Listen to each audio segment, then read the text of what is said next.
Bismillahirrahmanirrahim. Sallallahu alayhi wa alihi wa sallam. Allahumma rabbi zidni ilma. Sallallahu alayhi wa alihi wa sallam. Ameen. Alhamdulillahi rabbil alameen. Binomial expansions concepts is the topic of this lecture. An important advice: we should be humble. For this lecture, I am using the work of one of my best student, Miss Vania Jabin of class 2024, the Lyceum.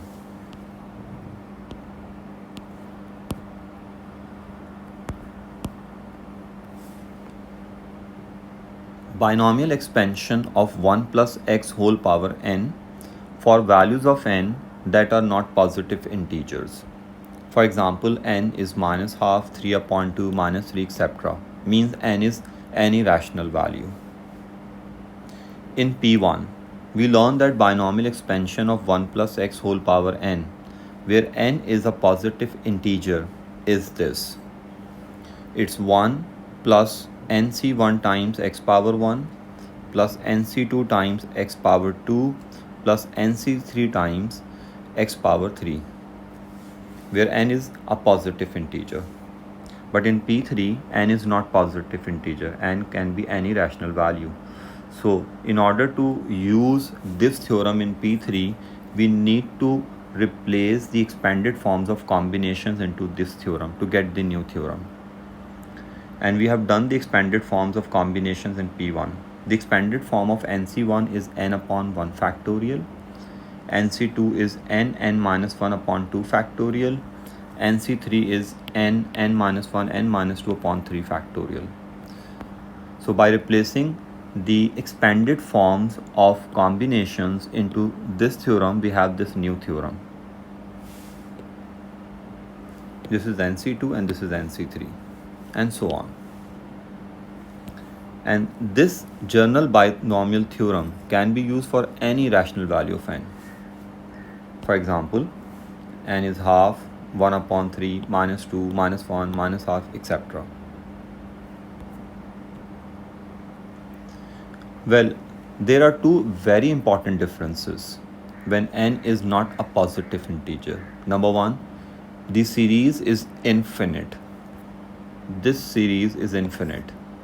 And number two, this series or this expansion is only valid for these values of x, modulus x less than 1. That is, x lies between minus 1 and 1. It means you can substitute any value of x within this range into this expanded form, and this will be verified for that value of x.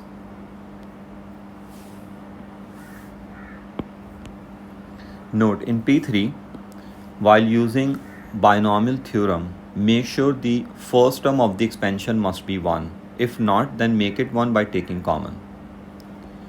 In this expansion, the first term of the expansion is not 1. So in order to use this theorem, we have to make the first term of this expansion 1 by taking common. But make sure you take common very carefully. So in order to make the first term 1 of this expansion, we have to take 2 common. So 2, 1, since 3x is not multiple of 2, so 3x upon 2. Now give this power to both, to this coefficient and this expansion. So use the square bracket. Make sure the power is given to both of the terms. Now when you will distribute this power to both, you will get 2 power minus 2 and this expansion of power minus 2. Now simplify this. This will become 1 upon 2 square, and finally we'll get 1 upon 4 times expansion of power minus 2. Now this expansion is ready for expansion. We can expand this with the help of this theorem. Let's learn how to make power 1. How to make first term 1, sorry. So here we have to take 5 common.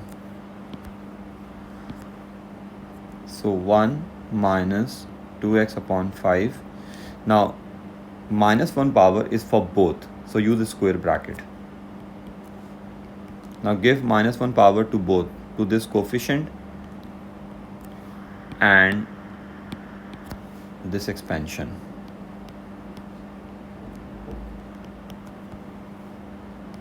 Five power minus 1 will become 1 upon 5, and the expansion has power minus 1. Now this is ready for expansion. Another example. When the expansion is in denominator, then take common in denominator. Again, take common carefully. Give power 3 to both. So 3 cube times 1 minus x upon 3 whole power 3. For binomial theorem, the expansion must be in numerator. So bring this expansion in numerator.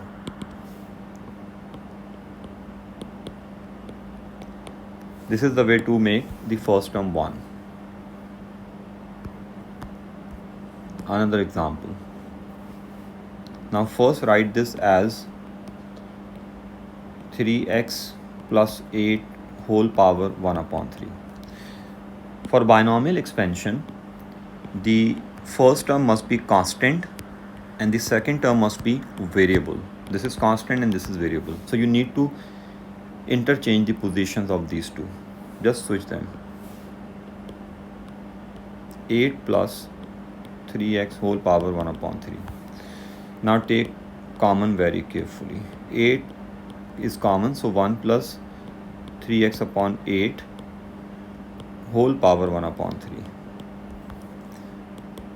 We can write 8 as 2 cube, and this power 1 upon 3 is here.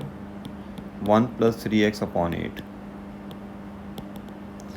Finally, we have 2 times 1 plus 3x upon 8 whole power 1 upon 3. So this is the way to take common and make the first term 1. And do this step very carefully. Now the next thing, the values of x for which binomial expansions are valid.